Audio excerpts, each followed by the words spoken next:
દહેગામ તાલુકાના સરગુડી highway road પર નીલગાયને અજાણ્યા વાહન ચાલકે ટક્કર મારતા મોત નીપજ્યું। દહેગામ તાલુકાના સરગુડી હાઈવે રોડ પર નીલગાયને અજાણ્યા વાહન ચાલકે ટક્કર મારતા મોત નીપજ્યું। સરકારશ્રીનો નીલગાય ઉપર શિકાર કરવા પર પ્રતિબંધ છે, ત્યારે દહેગામ બાયડ હાઈવે ઉપર રોડ સરગુડી ચોકડી બસ સ્ટેશન સામે એક નીલગાય, જેને કોઈપણ અજાણ્યા વાહન ચાલકે રાત્રિના સમયે ટક્કર મારતા મરણ પામેલ છે, જે રોડ પર વાહન ચાલકો તથા રાહદારીઓની નજરમાં આવે તેમ છે। તેમ છતાં નીલગાય જેવા અબોલા પશુ સામે કોઈએ માનવતા દાખવવામાં આવી નથી। દહેગામના ફોરેસ્ટ ખાતાના અધિકારીઓ તથા રખિયાલ પોલીસ સ્ટેશનના અધિકારીઓની ડેડ બોડી દેખાતી નથી, જે ડેડ બોડીનું આજુબાજુના ખેતરોમાં રહેતા શ્વાન તેની મિજબાની કરી રહ્યા છે। તો માનવતાના હિસાબે સ્ટેટ હાઈવે નજીકથી તેને સન્માનપૂર્વક યોગ્ય વ્યવસ્થા કરવા ફોરેસ્ટ ખાતાના અધિકારીઓ તેમજ રખિયાલ પોલીસ સ્ટેશનના અધિકારીઓ અને રખિયાલની પીસીઆર તે રોડ ઉપર અવારનવાર રાઉન્ડ મારતી હોય છે, છતાં તંત્રની બેદરકારીને લીધે આવા બનાવો બનતા હોય છે।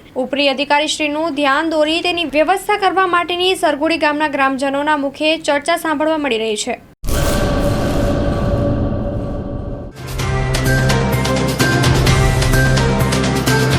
તમારા મનની વાત માં ન્યૂઝ લાઈવ ઉપર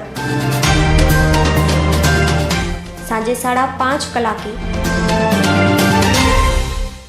લાઈવ દરમિયાન વાત કરવા 97 252 06125 ઉપર કોલ કરવો।